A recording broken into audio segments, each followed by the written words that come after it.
마태복음 26장 1절에서 16절까지 말씀입니다.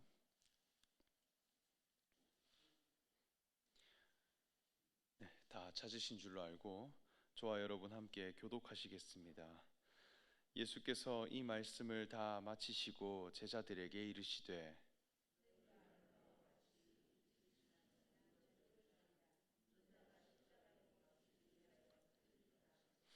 그때에 대제사장들과 백성의 장로들이 가야바라 하는 대제사장의 관정에 모여 말하기를 민날이 날까 하노니 명절에는 하지 말자 하더라. 한 여자가 매우 귀한 향유 한 옥합을 가지고 나와서 식사하시는 예수의 머리에 부으니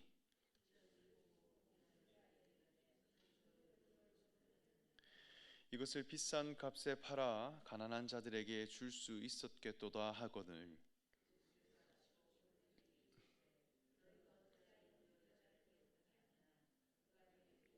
하였느니라.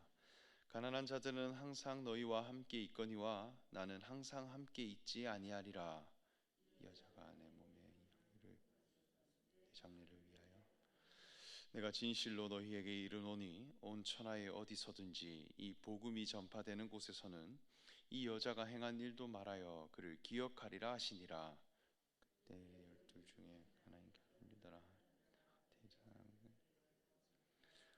내가 예수를 너희에게 넘겨주리니 얼마나 주려느냐 하니 그들이 은 30을 달아주거늘. 우리 함께 읽겠습니다. 그가 그때부터 예수를 넘겨줄 기회를 찾더라. 아멘. 사랑하는 일산 중심교회 성도 여러분, 오늘도 기도의 자리로 나오신 여러분들에게 하나님의 은혜와 하나님의 축복이 가득하시기를 간절히 소망합니다.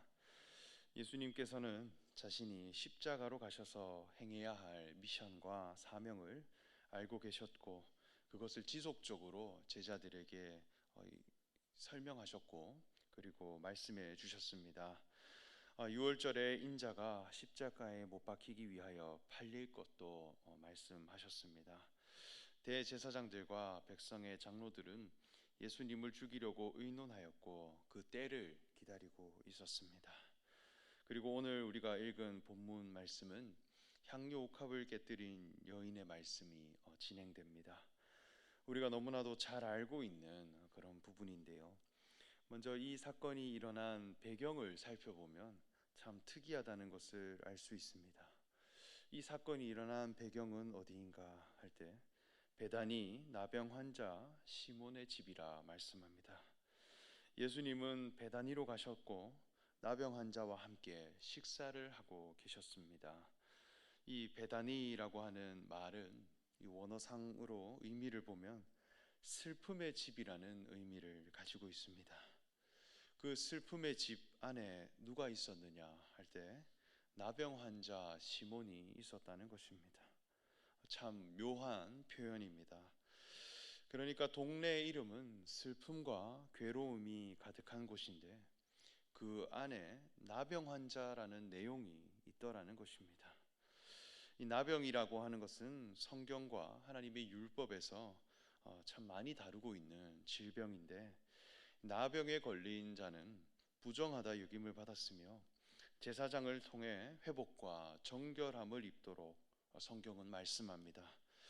당시에는 분명히 의원도 있었고 의사라든지 의술을 가지고 있는 사람들이 분명히 있었을 텐데 왜 나병 환자는 반드시 제사장에게 가라 말씀했을까요?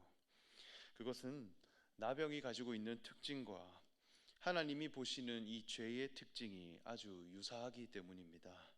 그래서 나병에 걸린 자는 죄인으로 규정했고 반드시 하나님의 형상을 가진 제사장을 통해 이 회복의 절차를 밟아갈 수 있도록 말씀하셨습니다.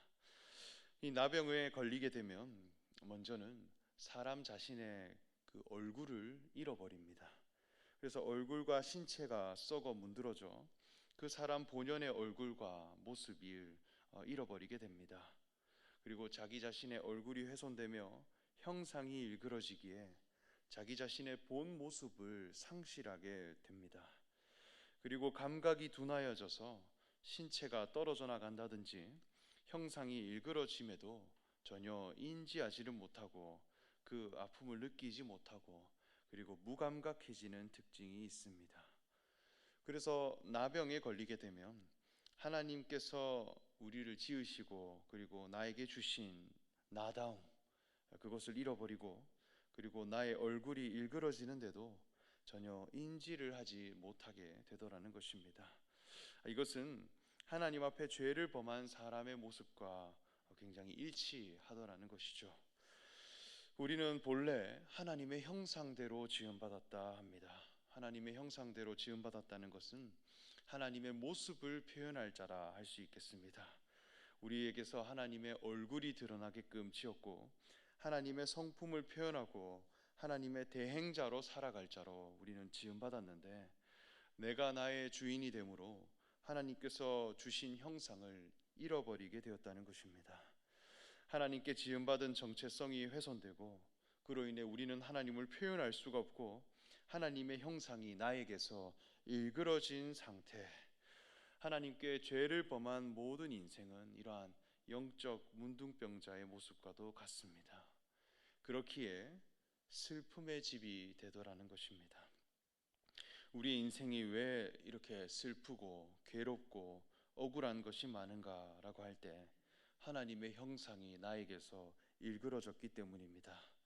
하나님의 모습이 나에게서 표현되지 못하고 그리고 하나님의 뜻이 나를 통해 표현되지 못하고 있기 때문에 그 인생 자체가 괴롭고 슬픔이 되더라는 것입니다. 그 슬픔의 집으로 예수님은 찾아오십니다. 우리를 회복시키기 위해 하나님의 형상을 회복시켜 주시기 위해 우리의 본래의 정체성을 되찾아 주시기 위해 슬픔의 집으로 오셔서 함께 식사하시더라는 것이죠. 그때에 한 여자가 매우 귀한 향유 한 옥합을 가지고 나와 식사하시는 예수의 머리에 부었다 이렇게 말씀합니다. 이 향유라고 하는 것은 당시에 아주 값비싼 재료였는데 노동자가 1년 동안 일을 해야 얻을 수 있는 굉장한 귀한 그런 가치였다고 합니다. 그래서 이 기름, 이 향유가 새어나가지 않도록 이 옥합에 봉인해 놓는데 이것을 깨어서 예수님의 머리에 부었다 그렇게 말씀합니다. 이 여인의 행동에 대해 제자들은 보고 분개하여 이르되 무슨 의도로 이것을 허비하였느냐, 이것을 비싼 값에 팔아 가난한 자들에게 줄 수 있었겠도다 하거늘 이렇게 말씀합니다. 한 여인의 행동에 대해 보고 있는 관점이 좀 서로 다른 것을 볼 수 있습니다. 제자들은 이 여인의 행동을 봤을 때 분개하였다 말씀합니다. 사람이 무언가에 대해서 화를 낸다라고 하는 것은 그 속에 옳다 하는 자기의 가치 기준이 있기 때문입니다. 우리가 그냥 이렇게 화를 내는 것 같아도 그것에는 자기 옳고 그름에 대한 기준이 있기 때문에 가능한 것입니다. 이 여인의 행동을 보며 어찌하여 이것을 허비하느냐 이렇게 말씀했습니다. 향유를 예수 그리스도께 붓는 것, 이것을 낭비라고 여겼기 때문입니다. 왜냐하면 당시 향유는 굉장히 귀한 소유 가치였기 때문입니다. 소유 가치의 관점으로 보게 되면 이것이 낭비로 보이고 그것이 곧 분개함으로 드러나더라는 것입니다. 이것을 팔아서 오히려 가난한 자들에게 줄 수 있었다라고 하는 것은 그만큼의 이용 가치가 있었고 이 이용 가치가 있는 것을 왜 예수님께 부었느냐라는 지적을 하는 것입니다. 그래서 이것을 낭비로 보고 있습니다. 사실 합리적으로 보면 이것이 참 이해가 되기도 합니다. 1년을 일해야 얻을 수 있는 그런 향유라고 한다면 이것을 그저 사람의 머리에 부었다, 이것보다 미련한 행동이 있을까 그렇게 여길 수 있습니다. 그러나 예수님의 관점은 조금 다릅니다. 우리 예수님께서 하신 말씀 12절 13절 말씀을 같이 한번 읽어보겠습니다. 오늘 본문 12절에서 13절 말씀 함께 읽겠습니다. 시작. 이 여자가 내 몸에 이 향유를 부은 것은 내 장례를 위함이니라. 내가 진실로 너희에게 이르노니 온 천하에 어디서든지 이 복음이 전파되는 곳에서는 이 여자가 행한 일도 말하여 그를 기억하리라 하시니라. 아멘. 예수님께서는 이 사건이 나의 장래를 위한 일이라 말씀하셨고, 온 천하에 복음이 전파되는 곳에 이 여자가 행한 일도 말하여 기억해라 이렇게 말씀했습니다. 굉장히 중요한 사건이고 복음이 전파되는 곳에 항상 전해지기를 요구했습니다. 예수님이 나아가시는 운명을 예표하는 그런 사건이기 때문입니다. 예수님이 정말 중요하게 여기는 삶, 예수님이 자신이 정말 추구하는 그 삶이 이 향유 옥합의 여인으로부터 드러났기 때문입니다. 그래서 굉장히 중요한 사건이다.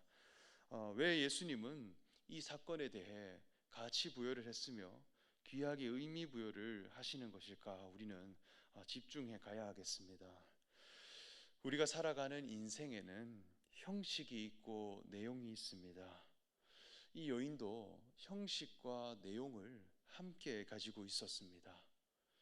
형식이 무엇이었을까요? 형식은 옥합이고 내용은 향유입니다. 그런데 이 여인은 무엇을 선택했는가라고 할 때 내용을 위하여 형식을 버리는 것을 선택했습니다. 그래서 옥합을 깨었고 향유가 드러나게 되었다는 것입니다. 우리도 육체라고 하는 형식에 하나님의 영이라고 하는 내용을 가진 자로 우리는 지음받았습니다. 그래서 질그릇에 담은 보배라고 말씀하였듯이 우리 자신의 형식은 사실 보잘것이 없으나 그 속에 그리스도의 생명이 있기에 우리는 내용으로 살아가는 자임을 말씀하는 것입니다. 그래서 우리는 날마다 형식을 취할 것인가 내용을 취할 것인가 늘 이 고민을 하며 살아갑니다. 그런데 예수님은 어떤 길을 걸어가셨느냐 할 때 내용이 드러나는 것을 위해 형식을 버리신 분이십니다. 십자가에서 자기 육체가 찢어지시고 자기가 죽으심에도 그리스도와 하나님의 아들이라 하는 거룩한 신분과 정체성을 드러내셨습니다.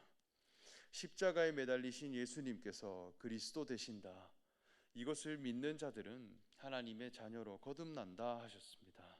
그래서 우리에게 기쁜 소식이고 복음이 되는 것입니다.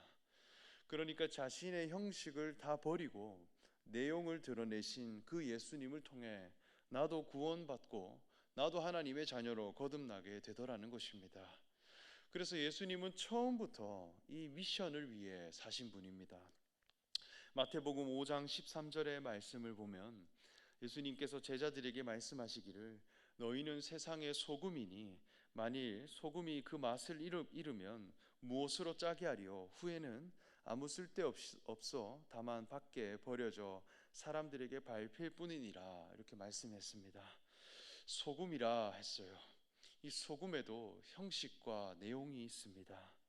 소금의 형식으로는 정육면체라는 모양이 있고 그리고 흰색이라고 하는 색이 있으며 그리고 좁쌀만한 크기라고 하는 그 크기가 있습니다. 이것은 소금의 형식이에요. 그러나 소금의 내용이라 함은 짠 맛입니다. 맛이라고 하는 내용이 있어요. 이 맛이 드러나려면 형식이 다 무너져야 합니다. 형식이 다 녹아내려야 해요. 형식이 다 버려지는데 그 내용이 드러나고 맛이 드러나 사람들의 몸에 하나가 되고 그리고 사람들을 변화시키는 그런 능력이 일어나더라는 것이죠. 예수님은 대제사장의 뜰에서 네가 하나님의 아들이냐 물을 때에 내가 그러하도다 말씀했습니다.